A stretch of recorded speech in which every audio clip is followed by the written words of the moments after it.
Kali ini, Jack awalnya ingin memanfaatkan waktu dan menjadi yang pertama untuk memberikan kesan yang baik kepada lelaki tua Donald dan membuatnya merasa bahwa dia menangani masalah ini dengan sangat serius. Tapi dia tidak tahu persis bagaimana menemukan ayah dan anak itu. Jack hanya bisa datang ke Jakarta dulu dan mengunjungi Tama. Sekarang Tama telah menawarkan bantuan, tentu saja itu yang terbaik baginya.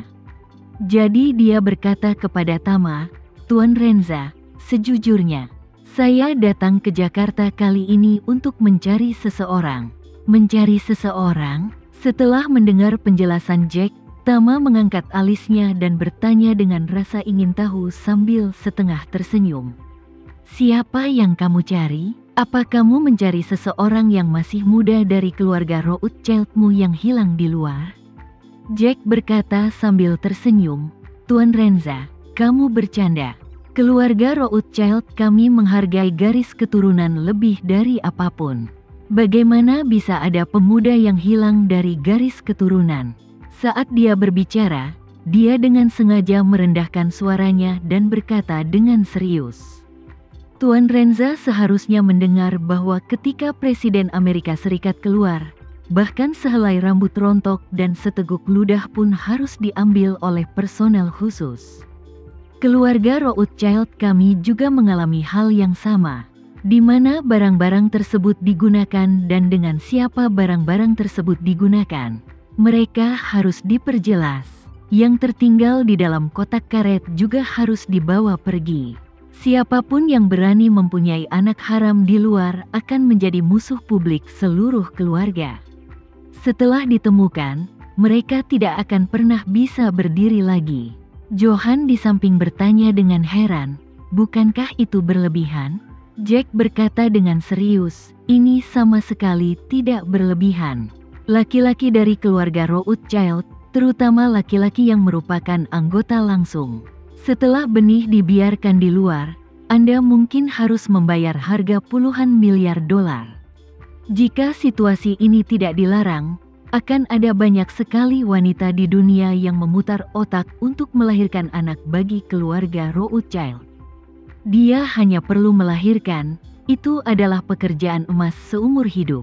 Jadi keluarga kami sangat prihatin dengan hal ini. Siapapun yang berani main-main akan keluar." Tama tidak meragukan pentingnya keluarga super yang terikat pada darah. Apalagi jika menyangkut harta warisan yang jumlahnya sangat besar. Tentu saja, berhati-hatilah. Jadi, dia berpura-pura penasaran dan bertanya, "Kalau begitu karena kamu tidak mencari anak haram, siapa lagi yang pantas kamu cari sendiri?" Jack menghela nafas pelan dan berkata, "Sejujurnya Tuan Renza, Anda juga pasti tahu kalau keluarga kami sudah sangat tua.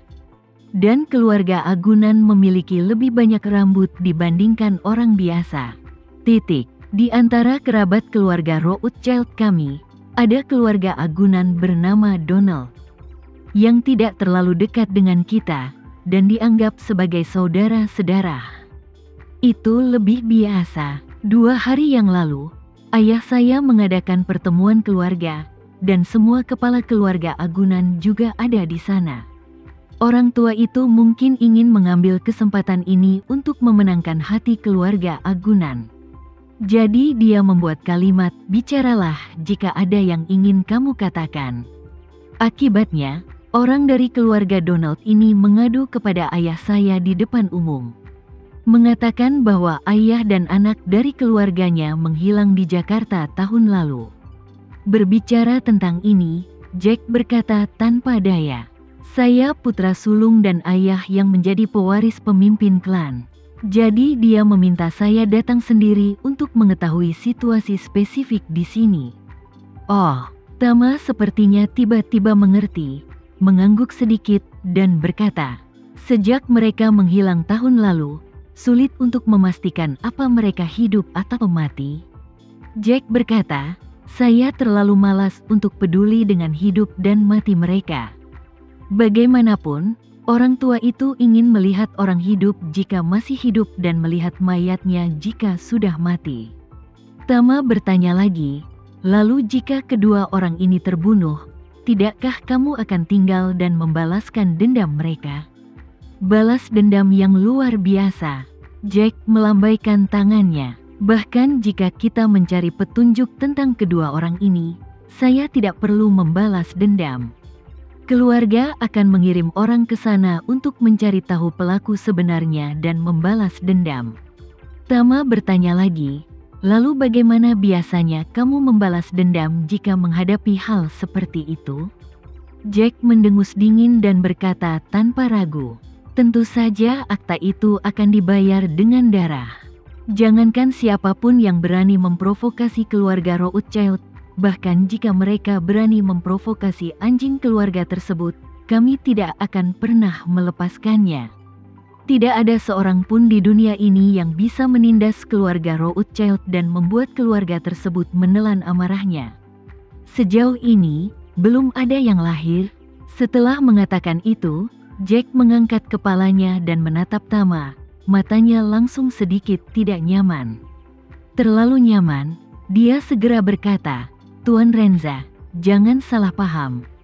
Apa yang saya katakan tidak ada hubungannya dengan kami yang duduk di sini, terutama Anda. Tama mengerutkan bibirnya. Ada sesuatu dalam kata-katamu. Apa itu berarti aku menindasmu? Jack dengan cepat berkata, tidak. Sama sekali tidak. Saat dia mengatakan itu, Jack memanfaatkan fakta bahwa dia sudah mabuk. Jadi dia hanya mengisi segelas anggur, meminumnya dalam sekali teguk, dan berkata dengan ekspresi sedih di wajahnya saat anggur masih kuat. Tuan Renza, tidak ada orang luar di sini. Izinkan saya mengatakan ini dari lubuk hati saya yang paling dalam. Kamu benar-benar menyakitiku dengan meminta Sofia pergi ke New York untuk melawan. Tidak ada gunanya aku pergi dan menjemput Sofia secara pribadi. Bukan itu yang kamu katakan padaku di awal. Dengan cara ini, kamu mengatakan itu selama aku membantumu. Setelah ayah saya dirangsang, saya akan mewarisi posisi patriark. Saya tidak pernah menyangka Anda meminta Sofia memberinya obat. Ini tidak berarti Anda curang. Petik 2. Tama berkata dengan tenang. Ya, aku hanya berbohong padamu. Jack memandangnya dengan heran dan bergumam, kamu, kenapa kamu? Tama berkata, sederhana sekali, Jack. Karena kamu tidak bisa dipercaya. Dari caraku memandangmu, aku merasa kamu pasti tidak bisa menepati janjimu. Jack berkata dengan sedih, Tuan, kamu salah paham, aku sebenarnya bukan orang seperti itu. Tama tersenyum dan berkata, aku tahu persis apa yang kau rencanakan nanti.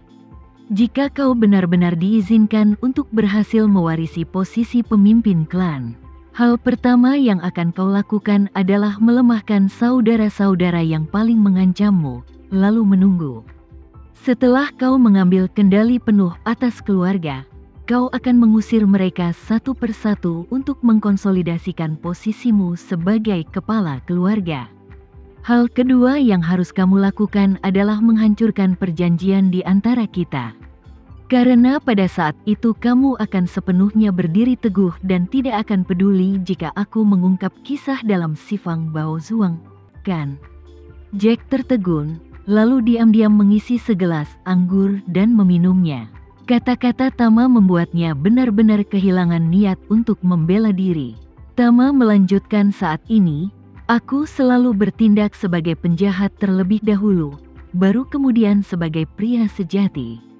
Jika aku tidak harus mengontrol kesehatan ayahmu, bagaimana kamu bisa rela menjadi lebih pendek dariku di hadapanku hari ini? Jack terdiam sesaat. Tama berkata lagi kali ini, Jack, menurutku kamu dan aku harus lebih tulus di masa depan. Tidak ada gunanya berpura-pura bingung atau tidak bersalah karena kita mengerti. Jack mengangguk sedikit dengan malu. Tuan Renza, kamu benar. Petik 2. Tama tersenyum dan melanjutkan. Jack, sebenarnya, kamu memiliki keuntungan dibandingkan ayahmu di sini bersamaku. Ketika Jack mendengar ini, matanya kembali berkilau. dan dia buru-buru bertanya. Tuan Tama, saya ingin tahu keuntungan apa yang Anda bicarakan? Tama berkata dengan enteng, kau dan aku mempunyai hubungan langsung. Tapi ayahmu tidak. Baik secara teoretis maupun fisik, kau lebih dekat denganku. Jika bukan karena kurangnya ketulusanmu, mengapa aku harus mengorbankan yang dekat dan yang jauh dan meminta Sofia untuk membangun hubungan tidak langsung dengan ayahmu untukku yang membutuhkan perantara?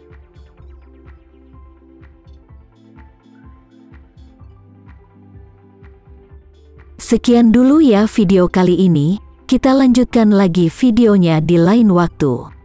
Oh iya, bagaimana menurut kalian? Semoga bisa sedikit menghibur kalian semua. Untuk teman-teman yang baru nonton, jangan lupa subscribe ya, hehehe. Dan kalau teman-teman ada yang ingin gabung langganan, bisa langsung gabung saja untuk dapat fitur yang menarik dan sedikit membantu Mimin. Terima kasih banyak sudah menonton, sampai jumpa lagi, bye.